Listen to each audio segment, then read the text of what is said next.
Waalaikumsalam warahmatullahi wabarakatuh. Assalamualaikum Ustazah Ramadhani hadir.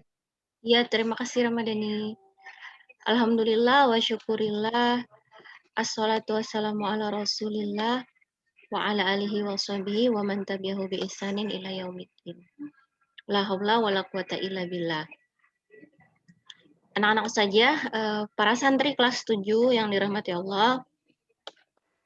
Alhamdulillah hari ini kita bisa bertemu dalam pembelajaran IPA. Dan sudah agak lama ya kita tidak berinteraksi seperti ini melalui media Zoom. Hari ini pembelajaran kita insya Allah akan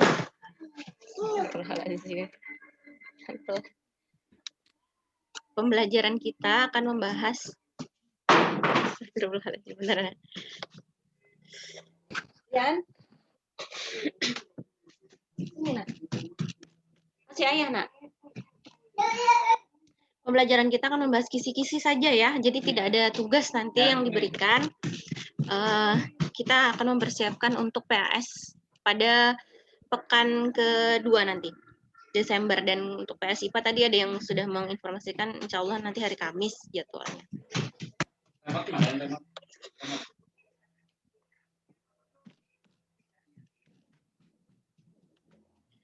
Oke, anak-anak saja hari ini, karena kalian sudah punya kisi-kisi yang dibagikan oleh wali kelas masing-masing. Sudah, Ustazah. Silakan kisi-kisi itu bisa di print atau misalnya kalian merasa cukup melihatnya di handphone, enggak apa-apa, atau melihatnya di laptop. Memang akan lebih mudah dan akan lebih membantu kalau kalian print aja ya. Kalau di rumah tersedia printer.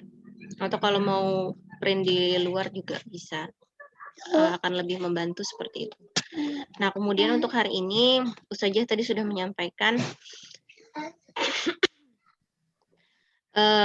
kita mau membahas IPA itu ada 20 soal nanti insya Allah di PAS-nya. Di PTS kemarin bentuknya berupa uraian ya. Nanti insya Allah di PAS kita bentuknya pilihan ganda. Dengan pakai Google Form. Berapa soal tadi saja? Apa? Soal tadi saja. Soalnya 20 pilihan ganda. Oh. Nah, nanti kekurangannya kalau kita pakai Google Form itu, nah, benar dan salahnya ya sesuai dengan jawaban kalian. Misalnya nilainya tergantung benar salahnya ya. Jadi kalau misalnya salah ya udah nilainya nggak ada. Kalau benar ya alhamdulillah dapat.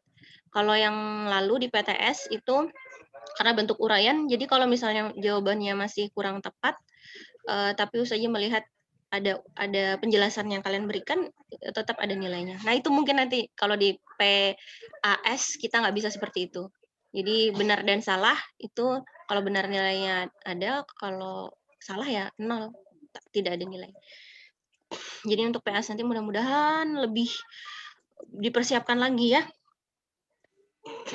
Oke, sambil kita lihat di kisi-kisi, kita mulai. Bismillahirrahmanirrahim.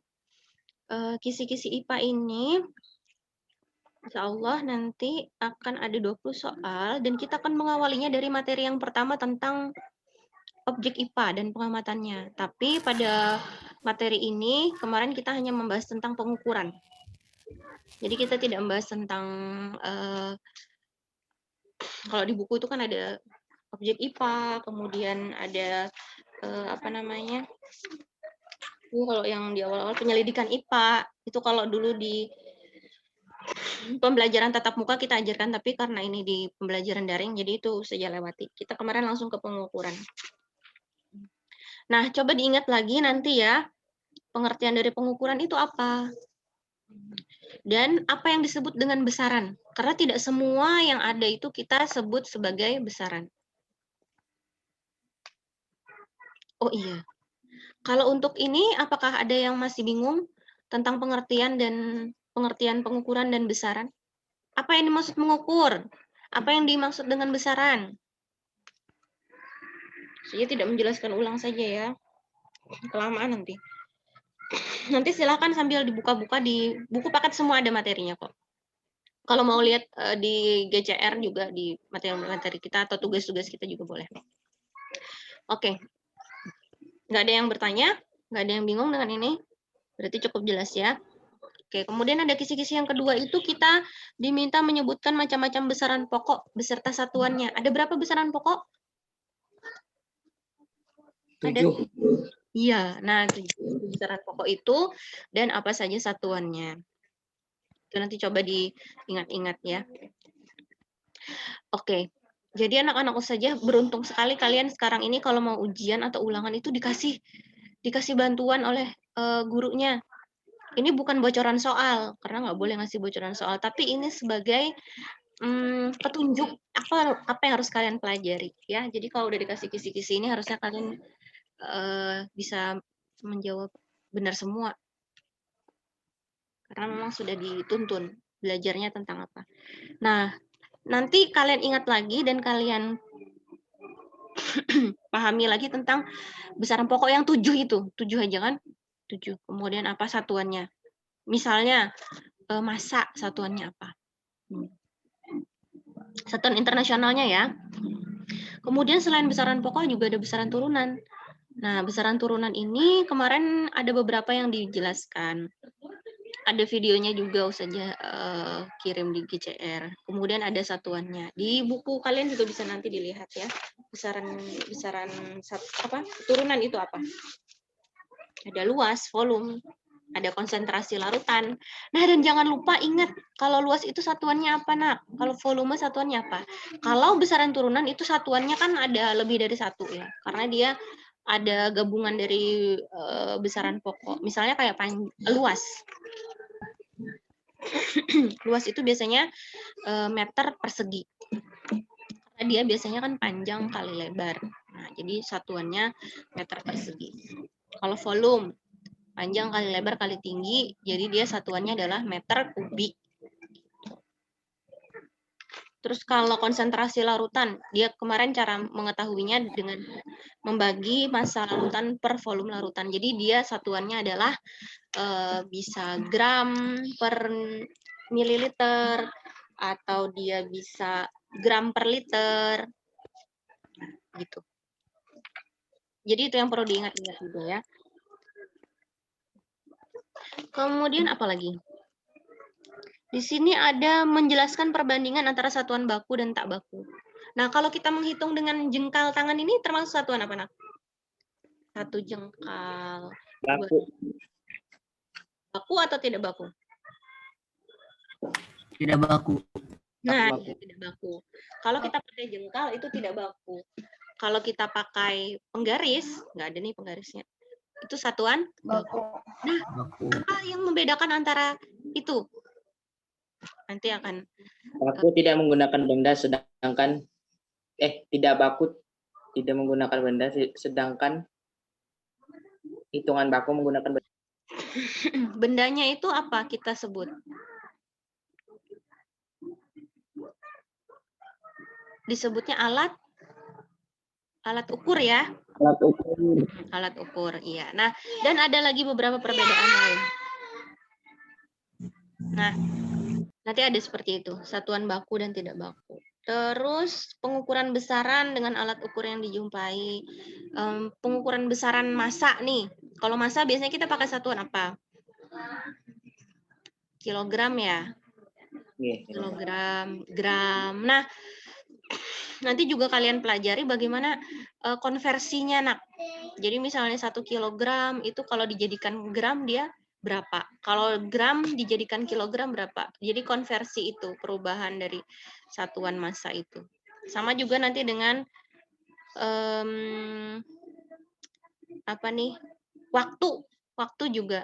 Konversi waktu itu nanti coba dipelajari lagi ya. Ada nggak di sini contohnya? Ada tuh di halaman 29 di uji kompetensi, di situ ada lakukan pengubahan satuan. Nah, di situ ada contoh pengubahan atau konversi satuan. Seperti itu ya untuk materi kita yang pertama tentang objek IPA dan pengamatannya. Ada yang mau ditanyakan? Silakan yang mau bertanya. Mumpung kita lagi membahas kisi-kisi. Nanti kalau sudah oke. Yang Ustazah sebut tadi ada latihan soal tentang mengubah satuan. Di buku kalian ada di halaman 29. Tadi ada yang bertanya di mana halaman berapa Ustazah di buku IPA? Halaman 29 di situ ada latihan untuk mengubah satuan dari kilogram ke gram, tapi itu latihannya aja ya. Dicoba boleh. Coba-coba boleh. Nanti kalau di soal ulangannya nggak seperti ini. Kalau di soal PS-nya beda lagi, tapi hampir mirip. Ada lagi yang mau ditanyakan untuk materi yang pertama?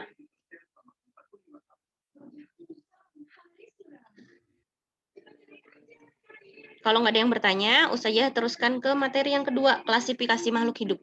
Ini yang agak banyak nih kemarin kita materinya. Nggak ada yang bertanya? Oke. Nah, sekarang gantian. Sambil kalian lihat kisi-kisi, di materi yang kedua, klasifikasi makhluk hidup, kalian mau memperjelas lagi tentang indikator soal yang mana? Silakan kalian yang bertanya. Saya nggak menjelaskan lagi satu persatu. Kalian mau bertanya indikator soal yang mana yang kalian belum pahami? Di materi yang kedua, klasifikasi makhluk hidup. Silakan lihat kisi-kisinya.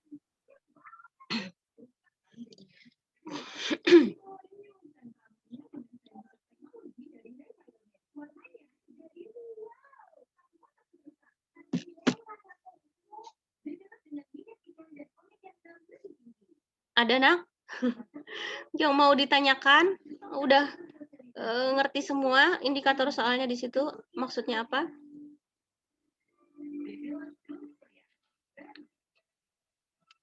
Jadi kita gantian, nggak usah aja terus yang menjelaskan ya.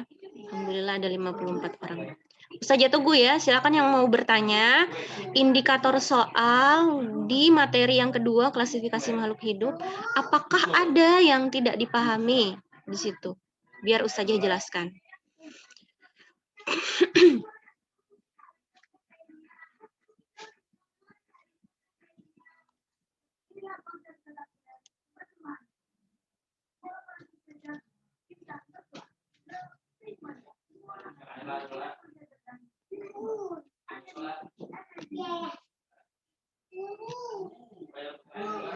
Ada nak?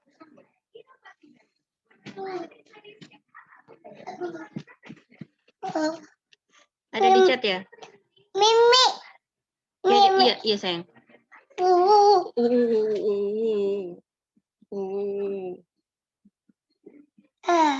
Kalau ada yang di chat sambil dipahami, oh pengukuran dan besar. Insya Allah paham ya. Iya,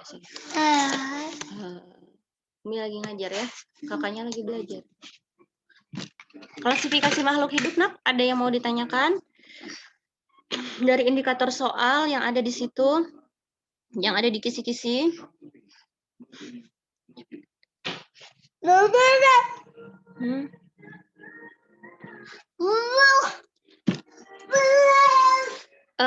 Deh, usah tanya deh. Nabil bagaimana? Nabil Afan yang di kisi-kisi itu ada yang mau ditanyakan, nak? Mana Ustazah? Oh, Rasya, silakan. Yang untuk ciri-ciri makhluk hidup itu, yang peka terhadap rangsangan itu rangsangannya apa aja Ustazah? Oh iya, terima kasih Rasya.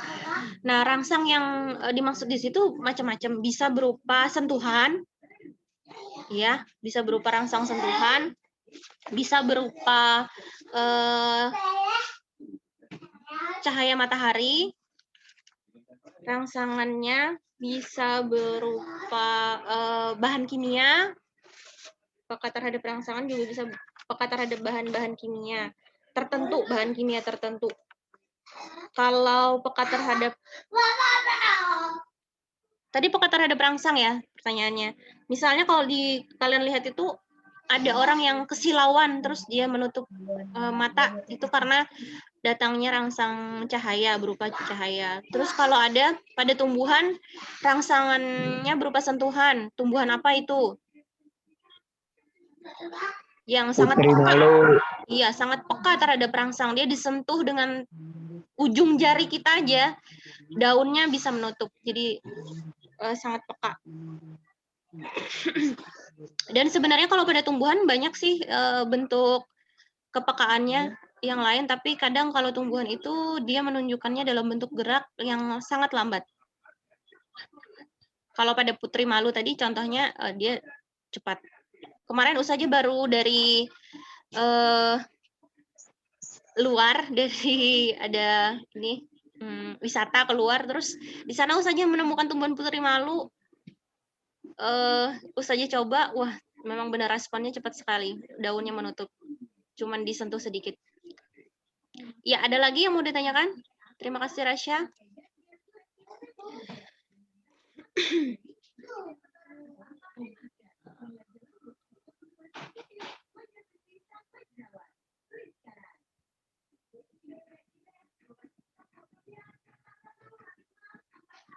Cukup yang materi kedua ini?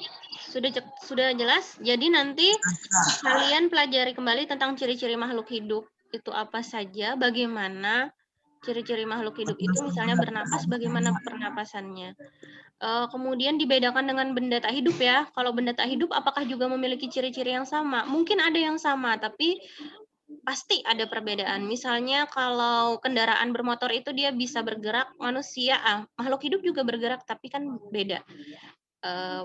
Beda geraknya, beda caranya bergerak. Kemudian ada, oh iya, kita kemarin belajar 5 kingdom ya, ada Monera, Protista, Fungi, Animalia, dan Plantae. Nah, kalian ingat ciri-ciri khususnya aja, ciri-ciri khusus. Sama contohnya, nak, jangan lupa contohnya. Contoh-contohnya ya, yang kingdom Fungi itu contohnya apa? Terus Jamur. Iya benar. Jamur kuping. Iya betul. Ini paling mudah diingat tuh kingdom Fungi, paling mudah. Dari bentuknya pasti jamur itu hampir semua sama. Mereka punya kayak payung gitu kan. Untuk yang berukuran besar jamurnya yang terlihat. Terus nanti ada kelompok Monera dan Protista. Ingat, Monera dan Protista itu kebanyakannya yang mikroskopik, tidak bisa dilihat oleh mata, harus menggunakan bantuan mikroskop. Kalau Monera itu apa, Protista apa ya? Biar diingat-ingat lagi nanti. Monera itu bakteri-bakteri. Nah, kalau Protista itu makhluk ada yang bersel satu, ada yang bersel banyak, dia ada yang mikroskopik, parasit, ada yang tidak parasit. Udah nih, kayaknya materi yang kedua mudah-mudahan cukup jelas ya. Nanti diingat kembali tentang klasifikasi 5 kingdom itu. Terus, nggak ada lagi yang mau bertanya, saja teruskan materi kita yang ketiga. Kita cuma 3 materi aja nanti, PAS-nya. Materi kita yang ketiga itu tentang klasifikasi materi dan perubahannya. Ini materi terakhir yang kita pelajari. Kemarin kalian terakhir itu belajar tentang pemisahan campuran, ya. Pemisahan campuran. Mudah-mudahan jelas tuh videonya. Saja pas melihat video itu kayak merasa sangat mudah dimengerti, sangat mudah dipahami. Makanya kemarin saja kirim bentuknya video. Selain kalian juga bisa belajar dari buku ya. Nah, nanti di situ ada 4 indikator soal. Silahkan dilihat indikator soal yang mana yang kalian masih merasa bingung.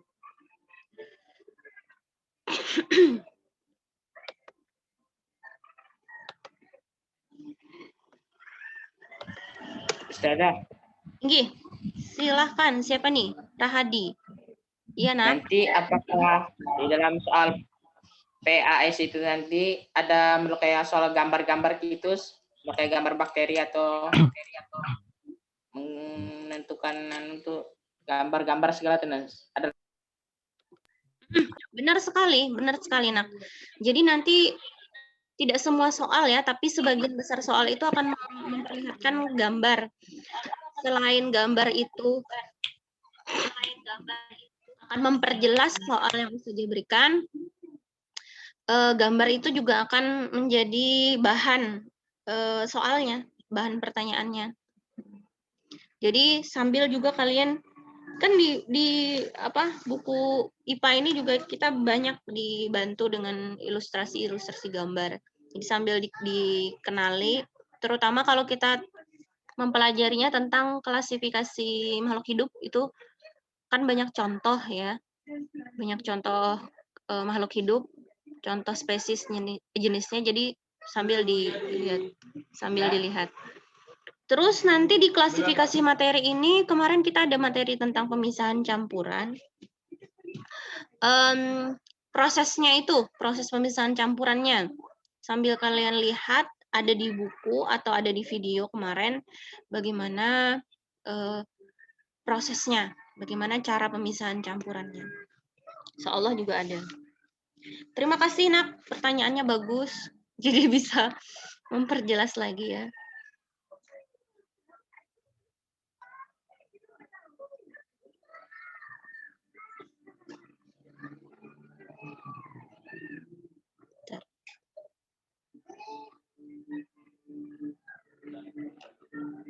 Jadi nanti soal IPA akan ada menghadirkan beberapa gambar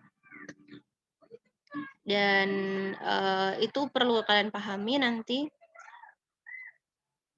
Kemudian kalau untuk materi yang ketiga ini diingat kembali ya, apa perbedaan dari unsur, senyawa, dan campuran yang sudah pernah kita bahas. Kemudian contohnya jangan sampai tertukar antara unsur dan senyawa. Kalau unsur itu tunggal, dia cuma ada satu, dia tidak bisa dipecah-pecah lagi, tidak bisa dibagi-bagi lagi, tidak bisa diuraikan. Kalau senyawa, dia masih bisa diuraikan menjadi beberapa unsur karena dia disusunnya oleh 2 atau lebih unsur. Tapi biasanya kalau senyawa itu, kalau unsurnya sudah gabung, nanti dia akan memiliki sifat yang berbeda dari unsur yang menyusunnya.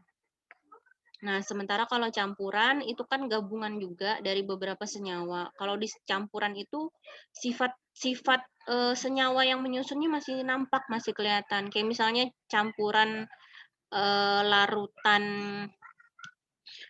garam dengan air. Di larutan garam itu rasa asinnya pada garam masih bisa kita temukan, ya kan? Kemudian bentuk cair dari larutan airnya masih kita temukan. Jadi kalau pada campuran itu sifat dari penyusunnya masih nampak. Kalau kopi juga kita bikin larutan kopi gitu. Kopi hitam terus dicampur dengan air kan nanti larutnya jadi berwarna hitam. Jadi sifat dari apa yang menyusunnya itu masih nampak, masih terlihat. Berarti larutan kopi itu termasuk senyawa lah. Senyawa atau campuran lah. Iya, campuran. Nah, kemudian kalian juga belajar kemarin tentang larutan basa ya, asam basa. Nah, kemarin Ustazah tuh mau menampilkan percobaan tapi gagal. Wah, ini hampir habis waktu kita. Materinya juga hampir habis. Larutan asam dan basa. Mudah-mudahan sudah bisa dipahami juga kemarin. Di buku ada penjelasannya. Jadi larutan asam dan basa ini bisa kita kenali dari indikator. Indikatornya bisa indikator yang alami, bisa yang indikator buatan. Dicicipin boleh nggak? Kalau itu makanan atau minuman boleh dicicipin. Tapi kalau yang bukan makanan nggak boleh dicicipin ya. Misalnya pian mau mencicipi HCl. Nggak boleh. Itu harus pakai indikator untuk mengetahuinya. Kalau misalnya yang mau, atau misalnya mau mengetahui sabun itu dia asam atau basa, dicicipin aja, dijilat, nggak boleh juga. Harus pakai indikator, bisa indikator buatan atau indikator alami. Indikator buatannya pakai kertas lakmus, ya. Atau misalnya pakai pH meter bisa. Ini asam atau basa. Kalau misalnya yang makanan atau minuman, nah dengan indera pengecap kita untuk mengetahui itu asam atau basa boleh. Jeruk itu kira-kira dia termasuk asam atau basa? Nah, dirasain dulu. Nah, asam ya, karena kita bisa menggunakan indera pengecap. Ya, kalau yang lain nggak boleh, jangan. Air aki itu asam atau basa? Ustazah, ulun mau minum air aki dulu, nggak boleh. Kalau cuka gimana? Boleh, cuka boleh dirasain dulu. Karena dia termasuk.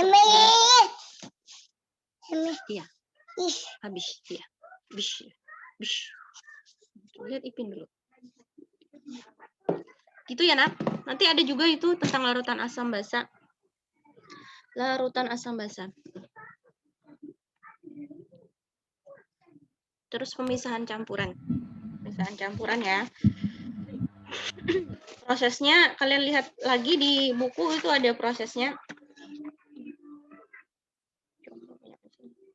Kalau destilasi itu yang seperti apa? Destilasi atau penyulingan ya, bahasa lainnya. Kalau kromatografi itu bagaimana? Terus misalnya sentrifugasi itu seperti apa? Nah, itu sambil dibaca penjelasannya, sambil dilihat gambarnya akan lebih mengerti kalian. Nah, kemarin nanti akan saja bertanya di tugas GCR itu beberapa jenis. Kalau misalkan garam dari air laut itu pakai apa caranya? Ya. Ada yang mau ditanyakan, Nak? Sebelum waktu kita habis, tinggal 7 menit lagi. Apakah sudah dipahami semua? Kalau sudah dipahami, insya Allah Ustazah yakin PAS IPA-nya ini bisa benar semua. Amin. Kalau diaminkan sama-sama, mudah-mudahan kabul. PS IPA-nya benar semua. Amin. Mama. Amin. Iya. Nabil, amin. Mudah-mudahan Nabil PS IPA-nya benar semua. Amin. Ya. Nanti nggak ada nilai tambahannya soalnya, Nak. Kalau salah ya jadi 0 nanti ya. Makanya nanti jawabnya jangan cepat-cepat. Amin. KKM-nya berapa? Aja. 20 soal pilihan ganda. KKM-nya. Astagfirullah. KKM 80, Nak. Jadi kalau dari 20 soal itu 20 soal berarti kalian cuman boleh salahnya berapa? Cuman boleh salah 4 ya. Nggak boleh kurang dari situ.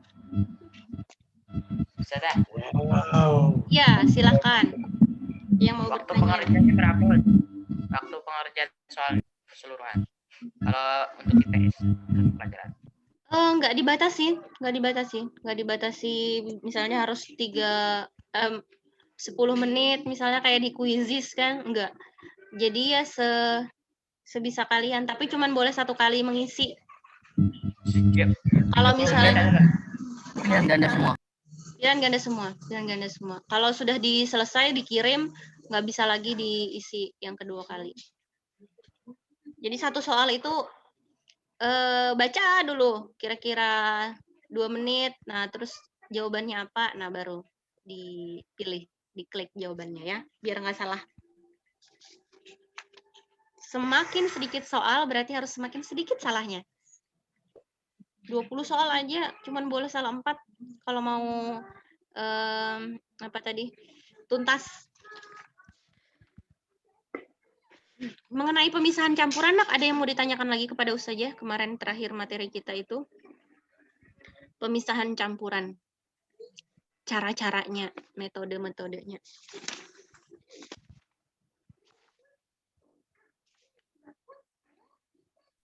Rumusnya Ustazah. Nggak ada rumusnya. Untuk semester 1 IPA itu kita nggak ada soal-soal perhitungan ya, kecuali yang di pengukuran itu ya, sedikit lah. Tapi kalau di PS, insya Allah nggak ada rumus yang harus kalian gunakan. Untuk semester 1 ini nggak ada dulu.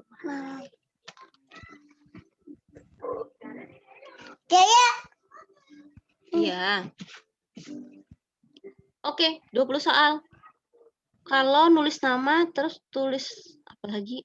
Rafif bertanya apa nih? Kalau nulis nama terus tulis lagi bolehkah?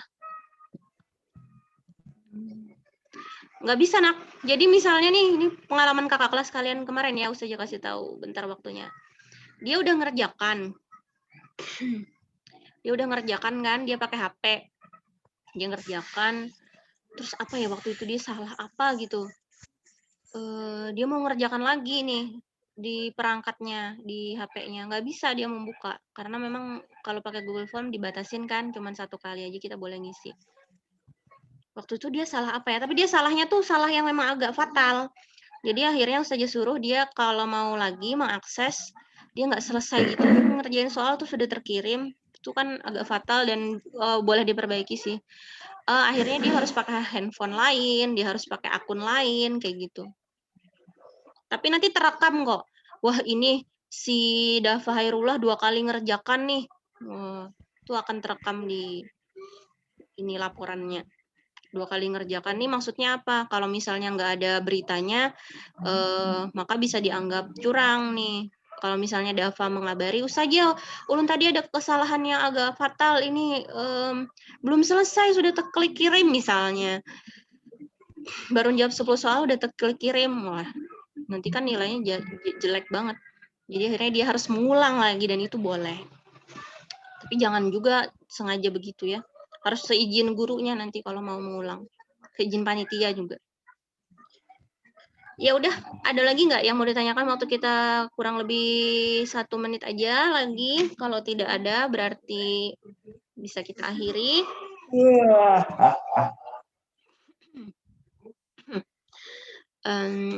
PAS IPA-nya.